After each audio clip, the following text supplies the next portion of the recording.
పూర్తి వివరాలకు చదవండి రేపటి అక్షర శిల్పం దినపత్రికలో.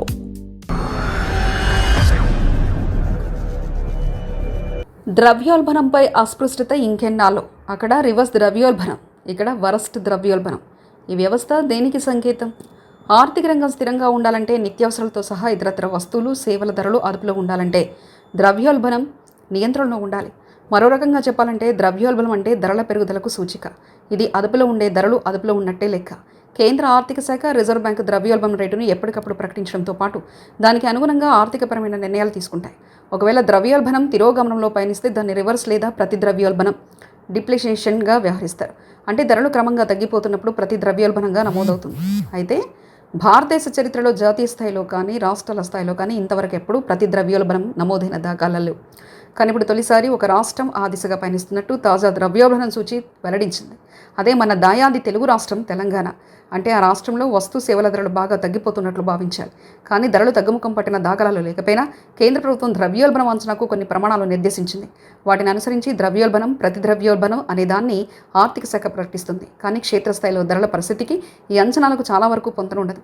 ఈ సంగతి పక్కన పెడితే దేశంలో డిప్లనేషన్లోకి వెళ్లిన ఏకైక రాష్ట్రంగా తెలంగాణ అరుదైన ఆర్థిక పరిస్థితిలోకి అడుగుపెట్టింది. ఈ నెల 15న కేంద్ర గణాంక శాఖ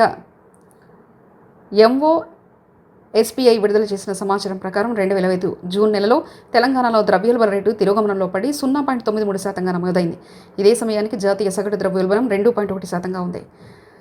ఈ రాష్ట్రంలో పట్టణ ప్రాంతాలతో పోలిస్తే గ్రామీణ ప్రాంతాల్లో ద్రవ్యోల్బణం మరింతగా తగ్గింది. గ్రామీణ తెలంగాణలో ఇది 1.54% ఉండగా దేశ సగటు గ్రామీణ ద్రవ్యోల్బణం 1.72% ఉంది. అలాగే పట్టణ తెలంగాణలో 0.45% ఉండగా జాతీయ సగటు పట్టణ ద్రవ్యోల్బణం 2.56% ఉంది. మరో తెలుగు రాష్ట్రమైన ఆంధ్రప్రదేశ్లో కూడా ధరల పెరుగుదల చాలా తక్కువగా ఉంది. ఆ రాష్ట్రంలో ద్రవ్యోల్బణం 0.0% ఉండగా గ్రామీణ ప్రాంతాల్లో 0.55%, పట్టణాల్లో మాత్రం 1.06% నమోదైంది. తెలంగాణలో 2020 నుంచి 2023 వరకు ద్రవ్యోల్బణం 10% పైగా ఉండేది. ఆ సమయంలో ప్రజలు అన్ని వస్తువుల ధరల పెరుగుదలతో ఇబ్బంది పడ్డారు. కానీ 2023 డిసెంబర్ తర్వాత ధరలు తగ్గడం మొదలైంది. 2025 ఫిబ్రవరిలో 1.31% ద్రవ్యోల్బణం నమోదైంది.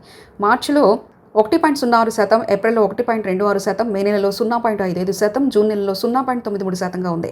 ధరల తగ్గుదల తమ ప్రభుత్వ విజయమని కాంగ్రెస్ ప్రభుత్వం చెప్తుంది. ఇది ప్రజలకే ప్రయోజనకరంగా ఉండే పాలనా ఫలితమని ఆ రాష్ట్ర సీఎం రేవంత్ రెడ్డి వ్యాఖ్యానించారు. తమ ప్రభుత్వం అమలు చేస్తున్న పథకాల వల్ల ప్రజల ఖర్చులు తగ్గాయని ఆయన అభిప్రాయపడ్డారు.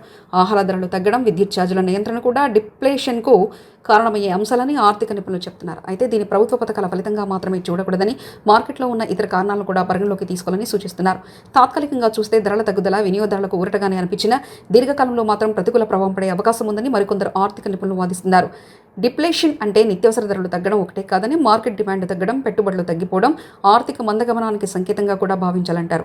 అయితే ప్రస్తుతం తెలంగాణ పరిస్థితి ఆ స్థాయికి వెళ్ళలేదని, అది ప్రభుత్వ చర్యల వల్ల కలిగిన సరఫరా ధరల నియంత్రణ ఫలితంగా నెలకొన్న పరిస్థితి అన్న వాదనలు కూడా వినిపిస్తున్నాయి. ద్రవ్యోల్బణం మైనస్లోకి వెళ్లడం అంటే ఆర్థిక సంక్షోభానికి సంకేతమనే మరే అభిప్రాయం ఆందోళన కలిగిస్తుంది. ప్రజలు భయంతోనే ఖర్చులు తగ్గిస్తున్నారని, దీని కారణంగా మార్కెట్లో అస్థిరత ఉందని కూడా విశ్లేషిస్తున్నారు. ఏది ఏమైనా తెలంగాణలో ప్రస్తుతం భిన్న ఆర్థిక పరిస్థితి నెలకొందని చెప్పడంలో ఎలాంటి సందేహం లేదు. మరిన్ని కథనాల కోసం సబ్స్క్రైబ్ చేసుకోండి మీ అక్షర శిల్పం.